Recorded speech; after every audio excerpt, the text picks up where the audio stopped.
ఎందుకు అత్తయ్య? ఏమన్నా అర్జెంట్ పనా? అవును, నాకు డబ్బు కావాలి. డబ్బా?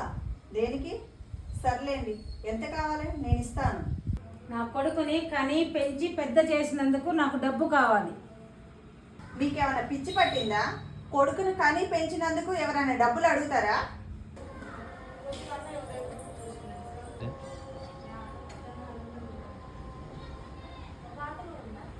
కూడా నన్ను కని పెంచిందే, నన్నేం అలా అడగలేదే.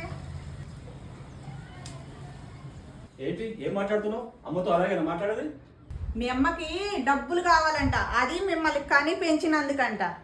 ఏమ్మా నిజమేనా? నువ్వు డబ్బులు అడుగుతున్నావా? అవునరా, తను చెప్పింది నిజమే.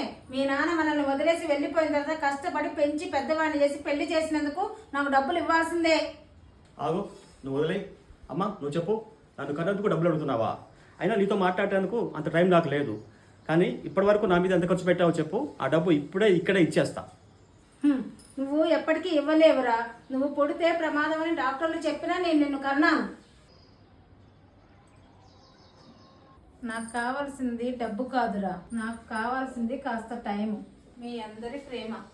కానీ మీ ఇద్దరికి నాతో మాట్లాడడానికి టైం లేదు. ఆఫీసులు టూర్లని నీవు, షాపింగ్లు బ్యూటీ పార్లర్ నీ భార్య, ఇద్దరు బిజీ అయిపోయారు. పిల్లలు కూడా హాస్టల్లో వేశారు. ఇంకెవరితో ఉండాలి?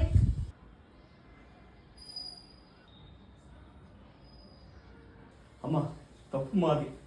నిన్ను ఎక్కడో ఉంటున్నా నేను తీసుకొచ్చి ఇక్కడ పెట్టాము. కానీ నీకు ఏ రోజు తగిన టైం ఇవ్వలేకపోయావు. మా పనుల్లో మేము బిజీగా ఉన్నాము, నీ గురించి అసలు పట్టించుకోలేదు. ఎంత తప్పు చేశామో తెలిసిందమ్మా, క్షమించు. మమ్మల్ని క్షమించండి అత్తయ్య.